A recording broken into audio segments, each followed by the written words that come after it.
마태복음 24장. 저 2층에 이제 앉을 자리 없죠? 저 누가 내려가서 1층에 이제 오시는 분은 1층에서 예배 드리도록 그렇게 안내위원들한테. 자, 마태복음 24장 3절부터 14절까지 저하고 한 절씩 교대로 봉독하겠습니다. 마태복음 24장 3절부터 14절.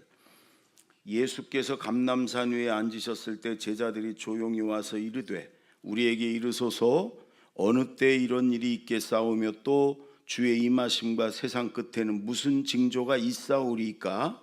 예수께서 대답하여 이르시되 너희가 사람의 미혹을 받지 않도록 주의하라. 많은 사람이 내 이름으로 와서 이르되 나는 그리스도라 하여 많은 사람을 미혹하리라. 난리와 난리 소문을 듣겠으나 너희는 삼가 두려워하지 말라. 이런 일이 있어야 돼 아직 끝은 아니니라. 민족이 민족을 나라가 나라를 대적하여 일어나겠고 곳곳에 기근과 지진이 있으리니 이 모든 것은 재난의 시작이니라. 그때 사람들이 너희를 환난에 넘겨주겠으며 너희를 죽이리니 너희가 내 이름 때문에 모든 민족에게 미움을 받으리라. 그때에 많은 사람이 실족하게 되어 서로 잡아주고 서로 미워하겠으며 거짓 선지자가 많이 일어나 많은 사람을 미혹하겠으며 불법이 성함으로 많은 사람의 사랑이 식어지니라. 그러나 끝까지 견디는 자는 구원을 얻으리라. 이 천국 복음이 모든 민족에게 증언되기 위하여 온 세상에 전파되리니 그제야 끝이 오리라. 아멘. 제가 강사님을 소개하겠습니다. 우리 장로님들이랑 아시는 분들은 다 아시겠지만 우리 기독교 대한감리의 감독회장을 지내셨어요. 그리고 지금 CTS 공동 대표로 가서 아마 상임 대표로 이렇게 일을 하고 CTS 텔레비 거기서 이제 모셔갔어요. 근데 저하고는 같은 교회 출신이라 오랫동안 형님 동생처럼 이렇게 지냈고요. 우리 강사님은 논산제일교회를 담임하다가 당진교회로 가셨다가 강릉중앙교회 큰 교회들만, 저는 오라는 데가 없어서 그냥 여기서 30년 쭈그려 앉아 있는데 강사님은 서로 오라고 그래가지고 큰 교회만 이렇게 다니다가 그 다음에 우리 감리교 교단장을 하셨고, 그리고 감리교에서 다 해봤어요. 심지어 감독이랑 직대도 직무대리도 하고. 근데 속장만 못했대. 속장. 그러니까 우리로 말하면 목자. 그래서 제가 은퇴하면 우리 교회 오면 제가 어르신 목장 맡겨서 목자를 하기로 이렇게 약속을 했어요. 근데 CTS에서 모시고 가서 거기 은퇴하시면 제가 목자로 또 이렇게.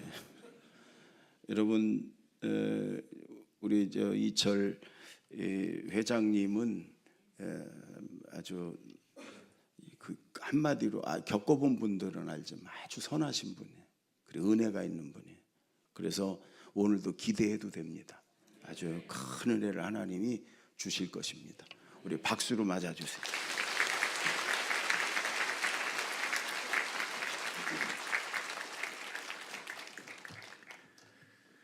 여러분 뵙게 돼서 반갑습니다.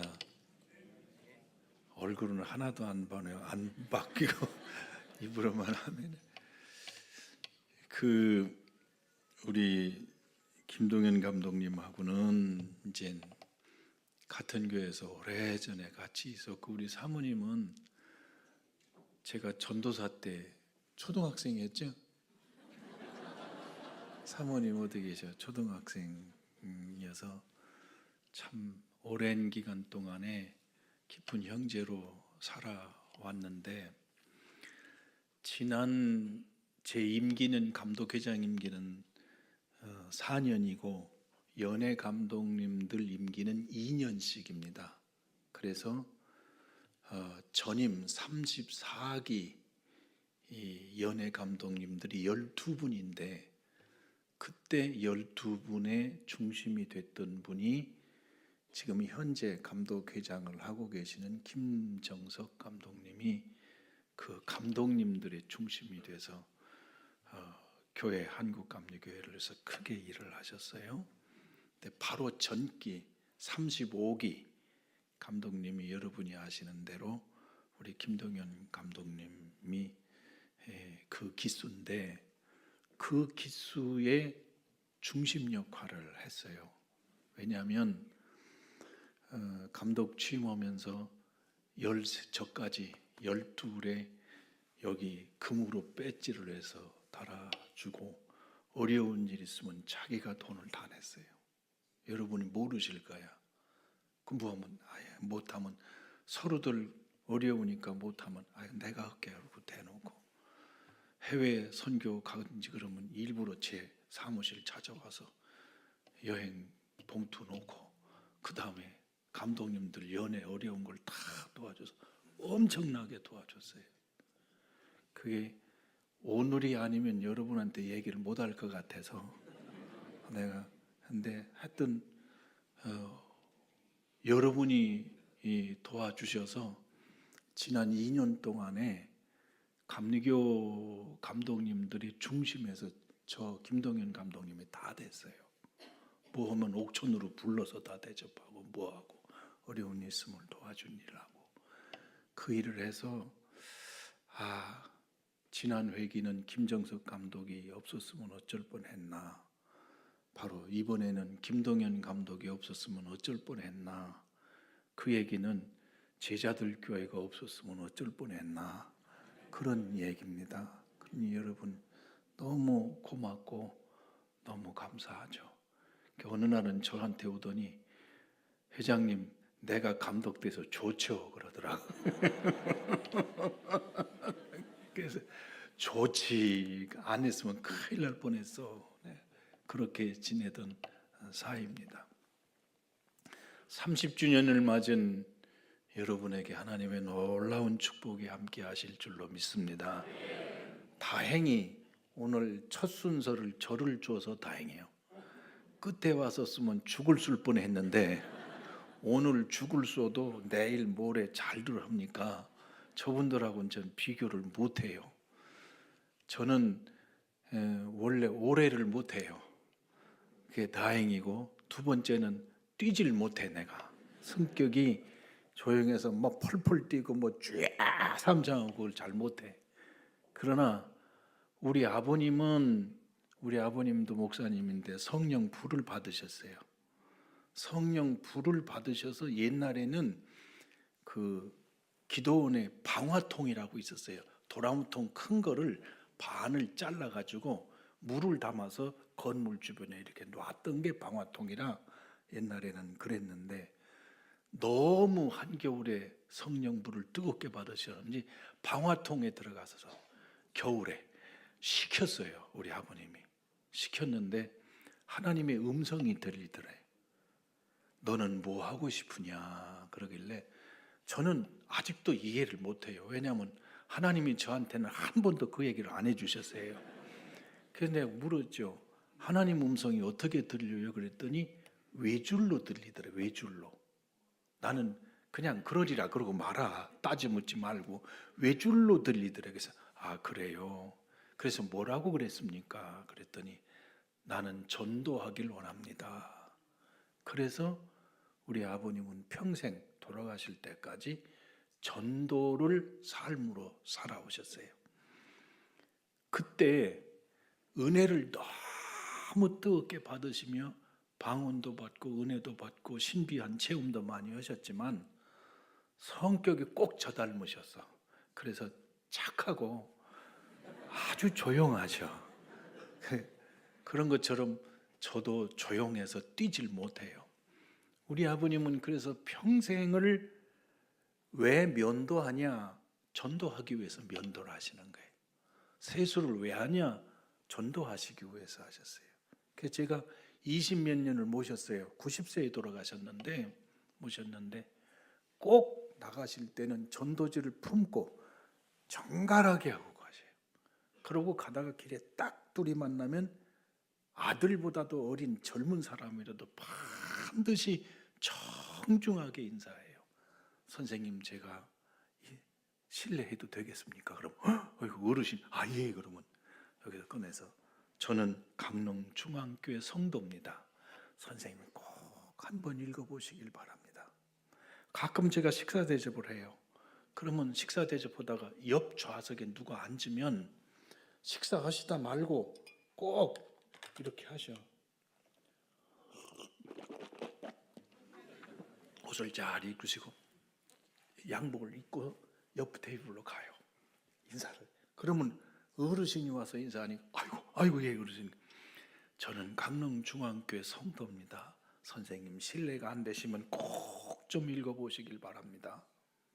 이거를 돌아가실 때까지 한시도 안 하셨어요. 잊지 않고 항상 하셨어요. 그리고 아침 7시, 저녁 7시 우리 어머님, 아버님 두 분이 꼭 예배를 드리세요. 예배 방식은 간단해요. 찬송을 5장 정도 같이 부르세요. 부르긴 부르는데 가사는 똑같은데 곡조는 서로 따로따로야. 그 제가 가끔 참석하면 영 아니거든. 그래서 아버지 그렇게 부르는 거 아니에요. 그러면은 웃으시면서 그럼 네가 먼저 해봐라. 그래서 하면 따라오시는데 제가 없으면 여전히 돌아가세요. 그렇게 틀리는데도 잘 맞는 게 신비해. 성경을 석 장 내지 5장을 두 분이 읽으셔요. 그리고 무릎 꿇고 기도하시는 게 아침 예배예요. 우리 어머님이 한 3년 먼저 전에 돌아가셨네. 교인이 없어요. 이제 혼자 계셔서 제가 물었어요. 아니 예배는 어떻게 드리세요? 그랬더니 하루는 갔더니 베란다 문을 열고 화초가 있는데 화초야 예배 시간이다. 그리고 혼자 앉아서 똑같이 예배 드리시는 게 우리 아버님 일생이었어요. 저는 감독회장이 될 자격이 없죠. 또 목회를 해도 목회할 만한 자격이 없는데 우리 아버지 어머니가 뿌려놓은 씨앗들이 저한테 임해서 제가 목회를 할 수 있었습니다. 또 목회도 이렇게 편안한 교회 목회가 아니고 분쟁이 생긴 교회를 수습하는데 제 일생의 3분의 2를 보냈습니다. 그리고 본부에 올라가서 또 역시 분쟁을 수습하는 일을 제가 하게 된 겁니다. 생각해 보면 하나님의 놀라운 은혜시죠. 우리 제자들 교회는 우리 감리교회 자랑입니다. 여러분은 모를지 몰라도 감리교회는 제자들 교회를 잘 알고 있습니다. 그리고 우리 김동현 감독님 얼굴은 그렇게 잘생긴 편은 아니야. 그러나 이 제자들 교회 사역은 한국 교회의 모델 케이스로 있다는 것을 여러분이 아셨으면 좋겠습니다. 이 마태복음 24장은 예수님이 말씀하신 종말론입니다. 그래서 꼭 한 번은 여러분에게 말씀드리고 싶었어요. 제자들이나 유대인들은 예루살렘 성전에 대한 자부심이 얼마나 큰지, 아니 참 우리 인사 좀 하고 합시다. 옆에 계신 분하고 따뜻하게 인사합시다. 하나님의 축복이 충만하시기 바랍니다.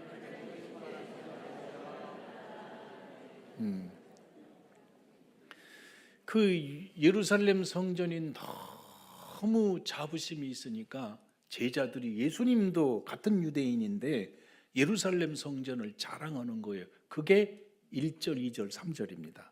그랬더니 예수님 말씀이 뭐라고 그러느냐? 2절에 너희가 이 모든 것을 보지 못하느냐? 내가 진실로 너에게 이르노니 돌 하나도 돌 위에 남지 않고 다 무너뜨려지리라. 성전이 무너진다는 거예요. 이거는 제자들에게 충격입니다. 어느 정도 충격이냐면 3절에 보면 감람산 위에 앉으셨을 때 제자들이 조용히 와서, 또 다른 말로는 몰래 와서 우리에게만 말씀해 주셔서 어느 때에 이런 일이 있겠사오며 또 주의 임하심과 세상 끝에는 무슨 징조가 있겠습니까? 그러니까 성전이 무너진 것을 성전이 무너진 걸로 받아들이는 게 아니고 세상의 종말로 받아들인 겁니다. 이 성전이 무너지는 걸. 그러니까 주님의 임하심과 세상 끝날에는 무슨 징조가 있겠습니까? 징조. 이 징조가 있겠습니까? 하고 물은 거예요. 그런데 성경을 보면 4절에 예수께서 대답하여 이르시되 너희가 사람의 미혹을 받지 않도록 주의하라. 징조를 말씀하는 게 아니고 사건을 말씀하는 게 아니고 사람의 미혹을 받지 않도록 주의하라. 지금도 어느 때에 임하겠습니까? 어느 때에 주님이 재림하시겠습니까? 어느 때에 종말이 오겠습니까? 그거 사람들의 관심이 다 거기에 있어요. 그래서 24장 후반절에 가보면 예수님께서 하신 말씀이 있어요. 36절에 그날과 그 때는 아무도 모르나니 하늘의 천사도 아들도 모르고 오직 아버지만 아시느니라. 이 말씀을 아주 직설적으로 표현하면 신경 쓰지 말라는 거예요. 신경 쓰지 말라고. 옆에 분하고 얘기 좀 하세요. 신경 쓰지 말래. 에? 신경 쓰지 말래. 예수님도 나도 모른다. 천사도 모른다. 아버지만 아신다. 그거는 내 고난이 아니다. 예수님도 고난이 아니라는데 우리가 왜 거기다 신경 쓰느냐고. 그러나 징조를 말씀하시지 않고 미혹을 받지 않도록 주의하라. 여러분, 지금 한국에 내가 재림 예수라고 말하는 사람이 몇 명쯤 있으리라고 생각하세요? 통계 숫자는 왔다 갔다 하는데요, 40명에서 50명쯤 돼요. 그 중에 한 예를 들면, 혹시 여러분 하나님의 교회라는 얘기를 들어보셨죠? 원래 이름은 안상홍 증인이에요. 안상홍은 하나님이시고 재림 예수시고 성령이시래. 안상홍이. 근데 그 안상홍 하나님이 돌아가셨어. 돌아가시니까 이번에는 부인인 장길자 어머니 하나님이라고. 지금도 그들은 기도할 때 마지막에 안상홍의 이름으로 기도합니다. 안상홍 하나님의 이름으로 기도합니다. 이렇게 기도해요. 그런데 그 교인들이 신천지 숫자보다 많습니다. 30만이 넘어요. 그리고 교회가 어려울 때 교회를 무조건 사들이는 교단이 지금 안상홍 증인회예요. 하나님의 교회라는 집단입니다. 그렇지, 거기는 기획위원회도 없고 당회도 없고 아무것도 없어. 왜? 하나님이 지금도 살아있는데. 에? 거기는 그래서 일사불란하게 움직이는 무서운 데입니다. 아무리 생각해도 이게 이해가 되느냐고. 그런데도 거기에 빠지는 사람들이 있다고요. 신천지에 빠진 사람들이 있다고요. 그래서 마지막 때에 징조를 구하지 말고 조심해라. 미혹을 받지 않도록 조심해라. 많은 사람이 내 이름으로 와서 이르되 나는 그리스도라 하여 많은 사람을 미혹하리라. 그러니까 지금 시대에도 우리 주님이 말씀하시면 미혹을 받지 않도록 주의해라. 이가 종말을 살고 있는 성도의 첫 번째 과제입니다. 미혹을 받지 않도록 주의하라. 지금은 가치관의 혼돈 때문에 더더욱이나 많은 사람들이 혼돈을 일으키고 있습니다. 어려울 때, 힘들 때, 재난이 있을 때 미혹을 받기 쉽습니다. 미혹을 받지 않도록 주의하라. 이게 첫 번째예요. 두 번째는 난리와 난리 소문을 듣겠으나 너희는 삼가 두려워하지 말라.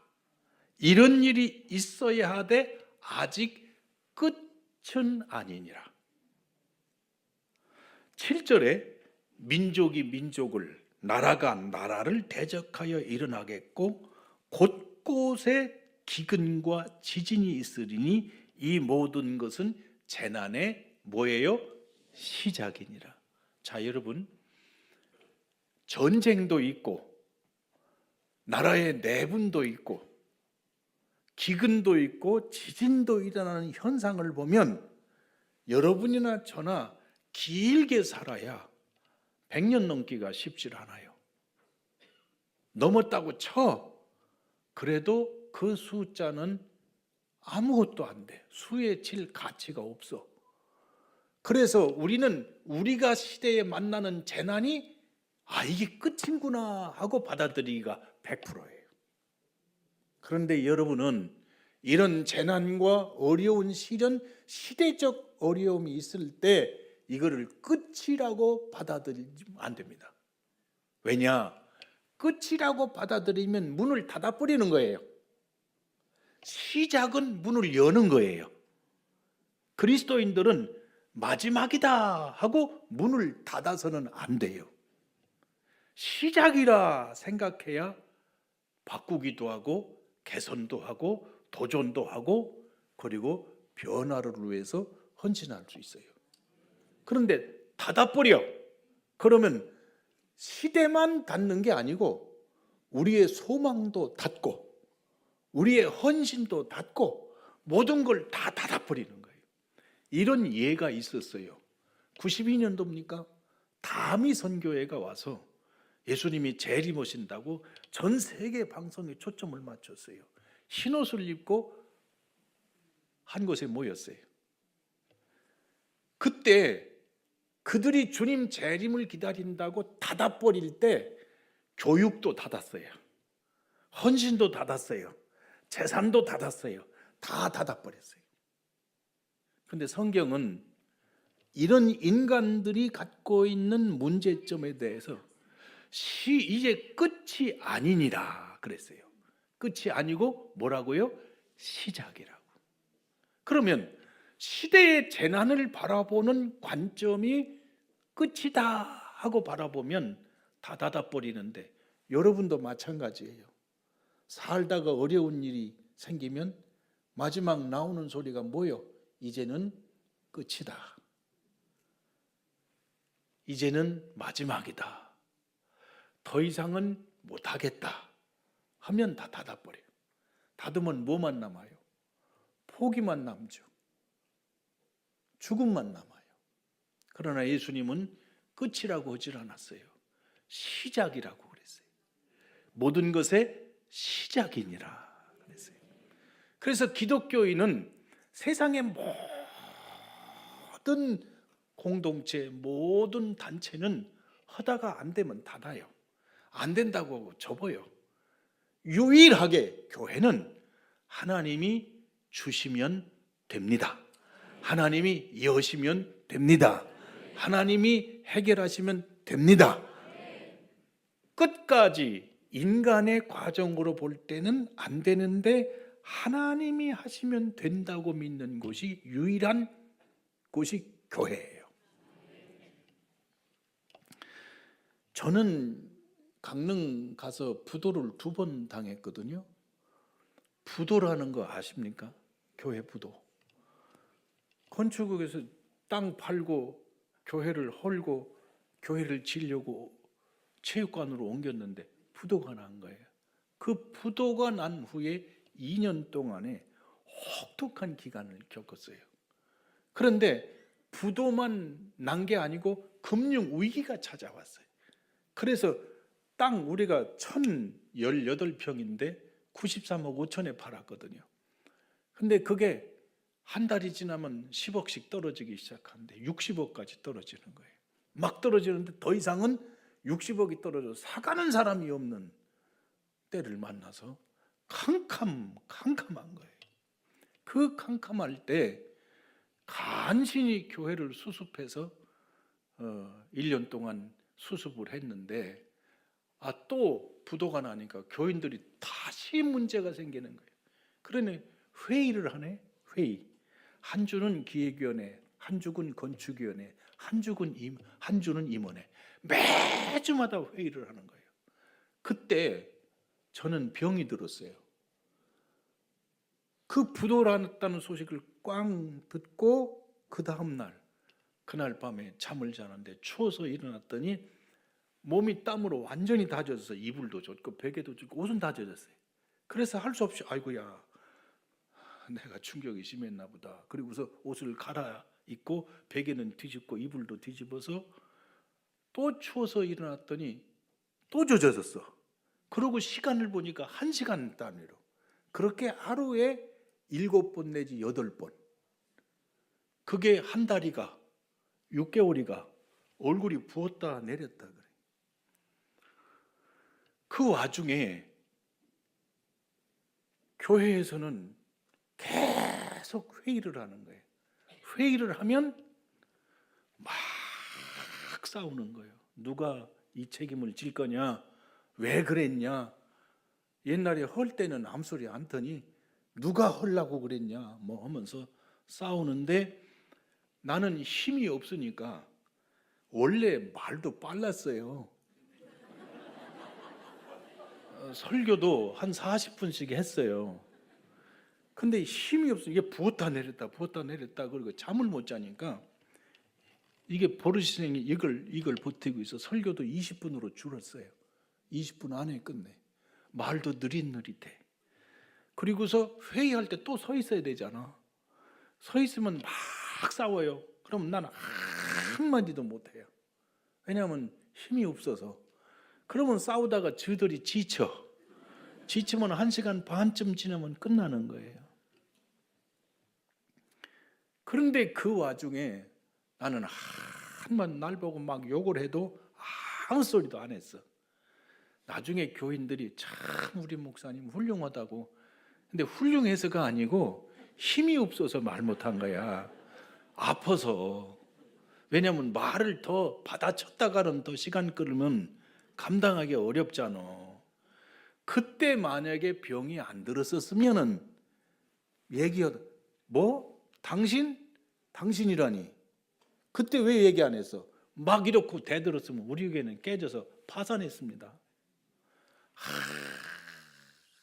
한마디도 안 했잖아.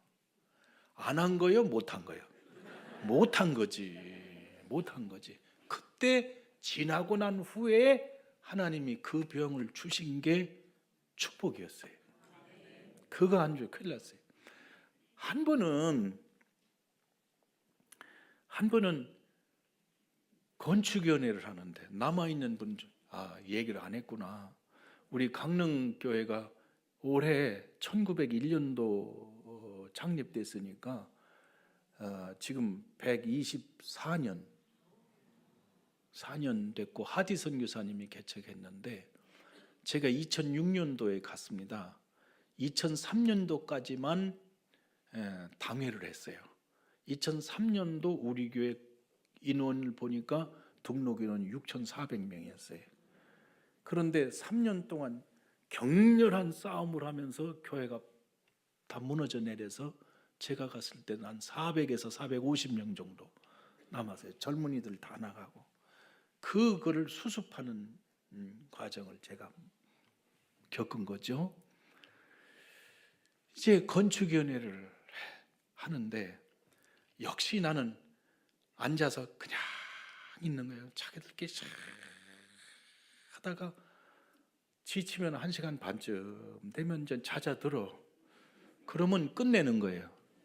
이제 다 끝난 다음에 그래도 여러분 오늘 장로님이 기도하시지 않았습니까?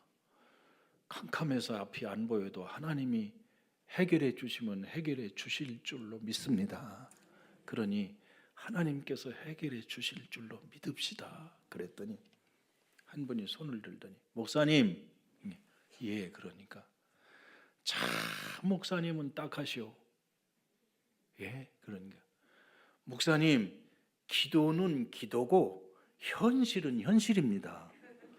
왜 이렇게 현실 감각이 없습니까? 기도한다고 되면 무슨 걱정이 있습니까? 좀 현실 감각을 가지십시오. 근데 여기서 막 충격을 받아서 올라오는데도 한마디도 못했어요. 그분 우리 교회에서 어릴 때부터 신앙생활을 했거든. 그런데 기도는 기도고 현실은 현실이래. 그런데 저 체육관에서 철야, 우리 집사람도 그러고 철야하는 사람들은 지금도 기도하고 있거든. 기도하는데 방법이나 대답이 있습니까? 새댁들이 가끔 나와서 기도하는 권사님 우리는 어떻게 돼? 몰라. 그 기도해. 하나님이 해결해 주실 거야. 무슨 소식 들으셨어요? 아니. 그렇게 기도하던 분들이 있는데 날 보고 기도는 기도고 현실은 현실입니다. 현실 감각을 가지십시오. 세월이 지났어요. 현실 감각을 가지라는 그분은 어디 가는지 없어. 그런데 우리는 지금 교회를 건축해서 가보셔. 한번 가보셔. 대지가 6,500평이야.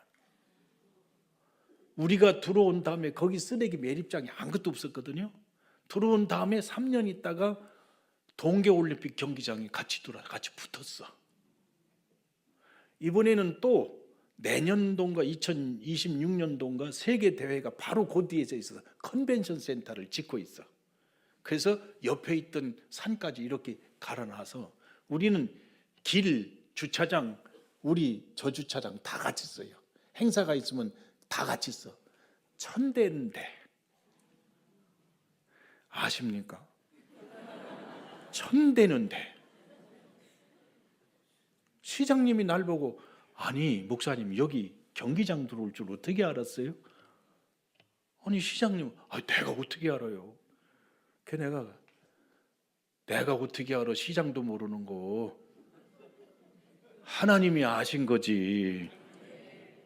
시장님이도 기도해. 내가 그랬지. 그러니 생각해보면 우리 마음대로 되는 건 아니죠.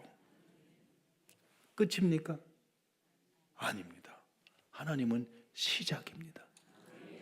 여러분이 지금 이 시대를 보는 시각은 경제 상황이, 세계 정치 상황이, 언론덕에 끝이겠구나. 아니에요. 이 시간도 여러분이나 저는 예수님의 시각처럼 시작이라고 보셔야 됩니다. 종말을 사는 성도에게 희망을 말할 수 있는 유일한 공동체가 믿음의 공동체, 교회예요. 성도예요. 9절에 그때에 그런 환난이 있을 때에 시작임에도 불구하고 너희를 환난에 넘겨주겠으며 너희를 죽이리니 너희가 내 이름 때문에 모든 민족에게 미움을 받으리라. 그때에 많은 사람이 실족하게 되며 미끄러진다는 거예요. 서로 잡아주고 서로 미워하겠으며 거짓 선지자가 일어나 많은 사람을 미혹하겠으며 불법이 성함으로 많은 사람의 사랑이 식어지리라. 어디에서? 이거는 밖을 말하는 게 아니고 교회 안을 말하는 거예요. 교회 안에 환난과 박해가 찾아오면서 많은 사람이 미끄러질 거다. 실족하게 될 거다. 서로 잡아주고 서로 미워하겠으며 또 내부에서 많은 거짓 선지자가 일어날 것이다. 불법이 성행함으로 그 결과로 사랑이 식어질 거다. 교회 내부 현상에 이렇게 어려움에 처할 거다. 그런 말입니다. 그러나 이 말씀을 거꾸로 생각해 보면 사랑이 살아나게 되면 공동체가 살지 않겠습니까? 사랑이 살아나게 되면 재판도 없을 거 아닙니까? 여기 보면 서로 잡아주고 실족하고 미워하겠으며 재판이 많아진다는 거예요. 그런 공동체는 죽는 공동체다. 나는 우리 아버지가 목사님 아니요. 나도 목사 아니에요. 벌써 45년 이상을 목회했으니까. 우리 아들 둘도 목사예요. 그러니까 3대 목사 가정인데 우리 아버님은 옛날에 그 고생을 했으면서도 애들 머리에 손을 얹고 목사 되라고 반드시 기도하고 협박을 하고 압박을 하고 그냥 안수만 하면 목사 되라. 그러니 목사가 됐잖아요. 그러니 우리는 평생을 누굴 보고 살았냐? 교인 보고 살았어. 교인들이 별교인 다 있습니다. 여기 앉아서 지금 지금 겉으로 보기는 착하잖아. 이쁘게도 보이고 괜찮게도 보이잖아. 근데 별교인들 많아요. 진짜 많아. 한 번은 성가대에서 성가하다가 뭔 문제가 있다가 서로 싸웠다. 그러니까 남자 권사님하고 벌떡이다. 아이 그걸 뭘 그런 걸 가지고 그래요. 그렇게 얘기를 하는데 여자 권사님은 그 말을 들으니까 더 성질이 나는 거예요. 어? 남의 심정도 모르고 뭘 그런 걸 가지고 그러냐고. 그래가지고 거기서 싸움이 또 붙었네. 그러다가 요게 화해를 시키겠다고 한 게 화해가 오히려 더 덧나버렸어. 결국은 그 권사님이 나는 이런 놈의 교회 안 나온다고 그러고 나갔어. 나가면서 우리 교회 좋게 얘기했을까 말까? 목사가 어떠니 교회가 어떠니. 아니 내가 싸웠어? 내가 쟤한테 욕했어? 왜 나보고 그래? 그러니 교인들이라니 별일들이 다 있는 거예요. 자, 여기는 장로님들 어떻게 뽑나 모르겠어. 우리 교회는 기획위원회에서 과반수가 추천해야 당회로 올라가요. 당회 올라가면 당회에서 옆에다 투표구 쭉 놓고 올라온 분들을 이름 다 써가지고 여기 선거 투표소에 가서 몰래 이거 찍는 거 다 해. 통상 한 700명 참석하거든. 당회 참석 다 해. 근데 그 해에 교수님 한 분 하고 아주 저 새벽 시장에 나가서 새벽 시장에서 운동화를 팔고 있는 장애인 권사님이 같이 올라왔어요. 당회 기획위원회. 근데 장애인 권사님은 학교도 제일 못 다녔고 집도 가난하고 그러다가 이게 소아마비가 있으시니까 이분은 리학가에다가 여러 표의 신발을 가지고 새벽 시장이 강가에서 열려요. 그러면 새벽에 끌고 새벽기도 마치고 끌고 와서 그거를 팔아서 생계를 유지하는 권사님인데 기획위원회에서 교수님은 떨어지고 이분은 아주 득표수가 좋게 당선이 됐어요. 그러니 교수님이 얼마나 자존심이 상하고서 왜 저런 사람은 되고 내가 안 되냐. 그런데 그거를 당회에다 올려서 투표를 했는데 그 장애인 권사님이 1등 했어요. 최다 득표를 얻은 거예요. 3분의 2를 얻어야 되잖아. 아이고, 자존심이 상하니까 못 견디하는 거예요. 그걸 가서 다독하고 들어오면 밤에 잠자다가 벌떡 일어나는 거예요. 성질이 나니까. 또 가서 다독하면 밤에 생각할수록 이게 비교가 돼야 말이지. 근데 생각해 보세요. 이 장애인 권사님은 목사님 저 주차 관리 좀 했으면 좋겠습니다. 아이 그러라고. 주차 관리하는데 세상에 대개 장로님들이 하시거든. 장로님들이나 고창 권사님들이 착 호루라기를 딱 불고서 휙 불고. 그런데 교인들 아멘 하면 하고 주여 믿습니다 그러고 나가잖아. 주차하고 차 빼고 디밀 때는 완전히 딴 사람이야. 말 되게 안 들어. 고집은 어떻게 센지. 그러면 주차 관리하는 장로님들이 들어와서 한 번도 행복하다는 표정을 내가 본 적이 없어. 들어오면서 아 이거 되게 말 안 듣는다고. 그러니까 벌써 호루라기를 부는 이게 다르잖아. 호루룩 부는 게 아니라 이래. 그러면 미안해요. 여자분이고 남자분이고 말 안 들어. 지들 하고 싶은 대로 하는 거예요. 그런데 이 권사님은 말을 듣든 안 듣든 얼마나 웃으면서 어떤 때는 말 안 들어 그대로 가죠. 왜냐하면 다른 분들은 봉사하는 거예요. 자기가 여기에서 위해서 일을 하겠다고 하는 거예요. 이 양반은 끼워줘서 고마워. 무슨 얘기인지 아시겠어요? 자기는 끼워줘서 고마우니까 말을 안 들어도 언제나 그냥 가시라고. 뒤좀 괜찮다고. 그러니 이분은 천사예요. 그러니까 내가 헌신하겠다고 하는 사람도 중요하지만 헌신할 자격도 없는데 나 같은 사람을 끼워줘서 고맙다는 거야.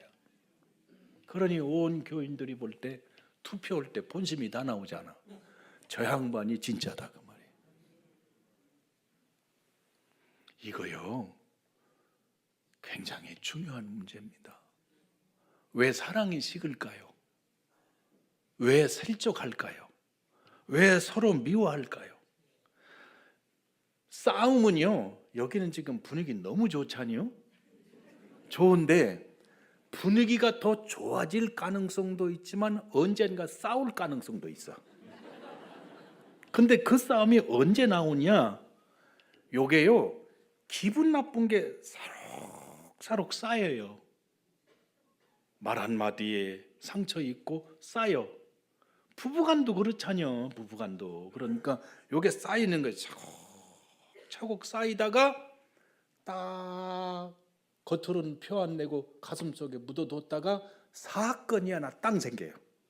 그러면 그 사건이 불을 탁 붙여. 그러면 그 사건이 불을 딱 붙이면 입에서는 정의가 나오는데 가슴에서는 그동안 싸웠었던 미움이 팍 터지는 거예요. 그래서 싸움이 더 커지고 잦아들지 않고 더 번지고 불이 옆으로 번지고 옆으로 번지고 옆으로 번지는 거예요. 태도가 그게 뭐냐고. 저게 건방지게 말이에요. 이게 쌓인다고 말이에요. 근데 이 기분 나쁘고 가슴 속에 쌓이는 요 기분 나쁜 거를 털어야 돼. 우리는 언제 터느냐? 통성 기도하며 털어버리고 찬송 부르며 털어버리고 말씀 듣고 은혜 받고 털어버리고 털어버려야 되는데 털어놓지를 않는 거예요. 이게 지워지지 않는 거예요. 항상 좋은 감 그런 소리 하지 말이요. 항상 좋을 수는 없어. 내가 난 내 자식도 그럴 수 없고 같이 사는 여자도 항상 좋을 수는 없어. 하면서 남자는 어떻겠어? 어떤 때는 괜찮아 보다 어떤 때는 왜 저런 거고 내가 결혼했나? 내가 저 인생 때문에 저 화상 때문에 이게 항상 있는 거거든. 있는 건데 이걸 털어버리는 거예요.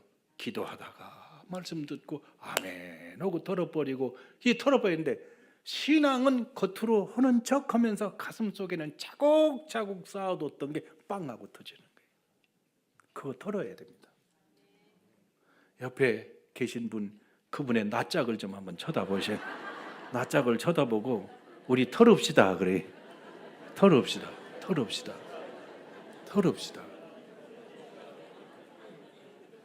공동체가 사랑이 식어지는 공동체로 교회도 바뀐다는 거예요.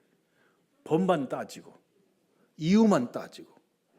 근데 교인들이 설교를 많이 들어서 그러나 말은 되게 잘해요. 예리하게 잘해. 근데 속은 밴댕이 소갈딱지가 되는 거라. 그렇게 바뀌며 교회가 성령 공동체로 사랑이 풍성해지는 공동체가 아니고 예리하게 감시하는 감시 체제로 바뀌어요. 그러니까 교회가 살아 움직이는 성령 공동체가 되질 못하고 서로가 서로를 예리하게 감시하는 감시 체제로 바뀌며 교회는 사실은 겉은 살았으나 속은 죽어 있는 공동체가 되니까 불법이 성행함으로 사랑이 식어지리라. 그러니 밖에서 도전을 받아요. 내부적인 문제가 있어요. 환란이 있어요. 시대적인 변화가 있어요. 전쟁이 있어요. 기근과 지진이 있어요. 이게 한꺼번에 몰려와요. 거기다가 내가 예수다. 내가 재림 예수다. 미혹하는 이단들의 미혹이 같이 오니까 예수님의 걱정은 그 시대 때문에 사랑이 식어질까 봐, 그 시대 때문에 믿음이 식어질까 봐, 그런 환란 때문에 더 미혹을 받을까 봐, 이것을 주님이 조심하시는 거죠. 그러나 끝까지 견디는 자는 구원을 얻으리라 그랬습니다. 끝까지 견딘다는 말이 뭐예요? 참는다는 말도 있지만 뛰어넘어야 되는 겁니다. 뛰어넘어야 되는 거예요. 사람이 실망스럽다고 내가 사람을 믿는 건 아니잖아. 내가 믿는 건 누구요? 예수 그리스도를 믿는 거예요. 그래서 히브리서는 유대인들 공동체, 예수 믿는 유대 공동체를 향해서 주신 말씀이 히브리서예요. 히브리서에 믿음의 주요 온전케 하시는 이인 예수를 바라보자. 예수를 깊이 생각하자. 초점을 예수에게 두래. 예수님에게 두라는 거예요. 교회 오시는 이유는 물론 옆에 있는 분도 착하게 잘 해줘서 서로 사랑이 넘치는 공동체니까 좋다 이 말이야. 그러나 본질은 여기서 예수 그리스도를 보는 거예요. 예수 그리스도를 바라보는 거예요.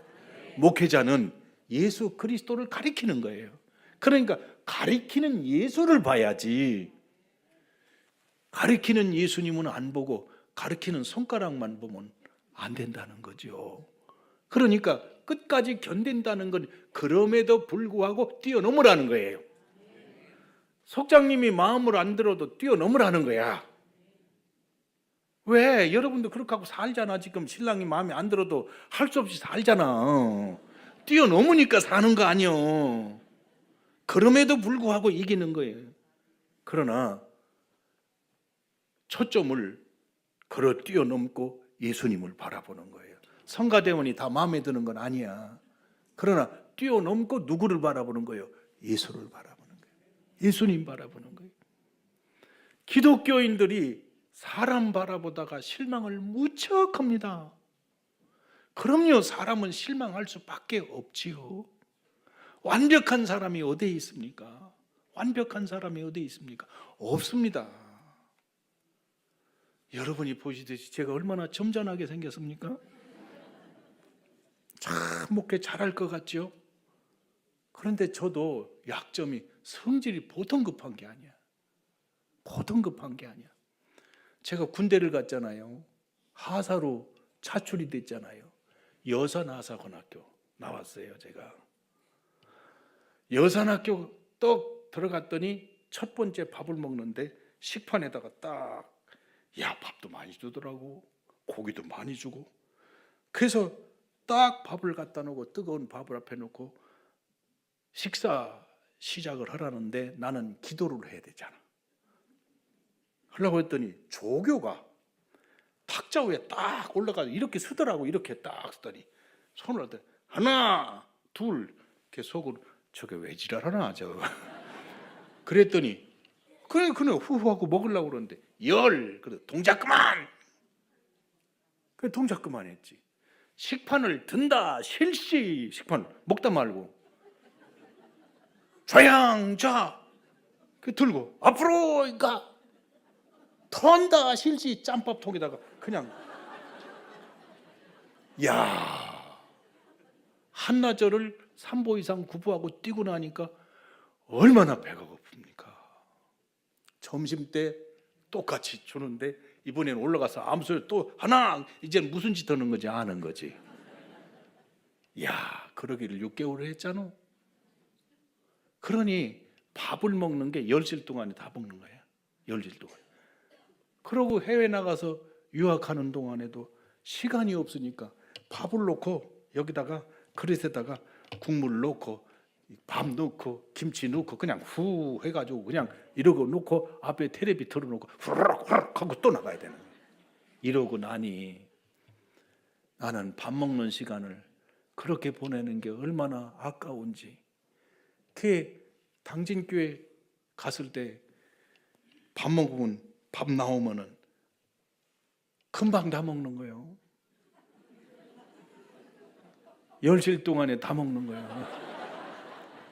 그러면 장로님들이나 부목사님들은 지금 몇 숟갈 뜨지도 않았는데 나는 다 먹고 저 커피 좀 가져라고. 커피 다 마셔. 뜨거운 걸 왜 이렇게 잘 마셔? 마시고 나도 그래도 아직도 반도 못 먹었어. 그러니 남 밥 먹는 걸 쳐다보고 있으니 얼마나 답답하오. 그러면 내가 견디다 못해서 저기요, 나는 꼭 지금 급한 일이 있어서 꼭 가봐야 되니까 그냥 식사들 하셔요. 식사들 하세요. 그러고 슬쩍 일어나면 부목사님들이 같이 밥을 먹을 수 있나? 같이 따라서 일어나. 부목사님들이 따라서 일어나면 장로님도 따라서 일어나. 우리 집사람이 참 착한 사람이거든. 가기 전에 여보 오늘은 난 천천히 먹어. 오늘은 난 천천히 먹어. 알았어. 그러면 딱 밥이 나오면 그래야 되는 거 어떡해요? 그러면 집에 들어오면 이 가방을 땅바닥에 집어던져요. 내가 그렇게 하지 말라고 제발. 당신 혼자 처먹을 때는 혼자 먹어도 되지만 같이 먹을 때는 같이 먹을 때는 막 집어던지면 해도 그때만 알았어 미안해. 그러면 뭐 다음에 또 그러는 걸. 이거요 오래 걸렸습니다. 고치는데 오래 걸렸어요. 근데 그런 약점만 있으면 다행인데 저는 사람을 못 알아봐요. 이게 장로님들 나중에 제가 먹으면 허드난 그러려니 그러십시오. 예를 들어서 한 번 만나고 아이고 이철입니다. 10번째 만나도 아이고 이철 목사입니다. 그러면 처음에는 이해가 가는데 10번째 돼서부터 이상하다. 그 다음에도 저 처음 만나는 사람. 왜냐하면 사람을 못 알아봐요. 이게 병이야 병. 그런 병을 지니고도 감독회장에 했다는 게 신기하죠. 근데 목회가 가능했던 게 우리 집사람이에요. 우리 집사람은 저기 새신자가 와서 이렇게 만나서 이렇게 만나가지고 얘기하자니요. 그 순간에 다 들어와. 애들까지 싹. 그래서 여기에 10,000명이 들어가도 전혀 문제가 없고 15,000명이 들어가도 문제가 없는 거예요. 그러면 당진 시내는 우리 교인이 그때 3만에서 우리 시내가 3만에서 3만 5천인데 우리 교회 등록 교인이 5,000명이었거든. 그러니 시내 나가면 다 우리 교인들 아니야. 문제는 내가 나가는데 못 알아본다는 거예요. 그러면 우리 집사람을 데리고 나가요. 딱 데리고 나가면 나가다가 1시 방향 저쪽에서 남자 오지. 저거 시청에 나가는 권사님인데 지금 과장이에요. 과장. 그래. 당신이 먼저 인사하는데 아들이 이 골절상으로 병원에 입원했었어. 내가 신방 갔다 왔었는데 당신 안 갔다 왔어도 한번 물어봐. 동역이 어떻게 됐냐고. 그런데 이렇게 보면 이게 적당한 거리가 돼야 인사를 할 거 아니에요. 그럼 내가 딱 정보를 받고 권사님 그러면 쫓아와요. 요새 어떠시냐고. 목사님 기도해 주셔서 잘 있습니다. 건강하시죠? 잘 있죠? 거기다가 동역이 좀 어때요? 어떻게 하세요? 내가 왜 몰라. 어떻게 해요? 그러면 사모님 신방 오셨었는데 지금 많이 좋아졌다고. 그래요. 기도할게요. 그러고 가면 그 다음 주에 와서 내가 무슨 말을 하든지 눈이 반짝반짝해. 절대 안 졸아. 근데 이게 한 6개월, 한 1년쯤 지나면 본색이 드러나잖아요. 맨날 같이 갈 수는 없으니까. 그래도 그때는 이미 정들어서 괜찮아. 정들기 전에가 문제예요. 이게 못합니다. 그러나 이 사람 때문에 목회한 거예요. 이 사람 때문에. 사람이 다 약점을 갖고 있기 때문에 이 약점을 뛰어넘어야 되는 거지. 건너뛰고 더 큰 본질을 볼 수 있어야 이겨낼 수 있는 겁니다. 그래서 끝까지 견디는 자는 버티는 게 아니고 끝까지 견디는 자는 본질 예수 그리스도를 바라보는 사람은 이길 수 있습니다. 구원을 얻으리라. 마지막에 이 천국 복음이 모든 민족에게 증언되기 위하여 온 세상에 전파되리니 그제야 끝이 오리라. 재난으로 끝이 오는 게 아니고 복음이 모든 민족에게 전파된 후에야 주님이 이제는 됐다 하실 때 끝이 온다는 거예요.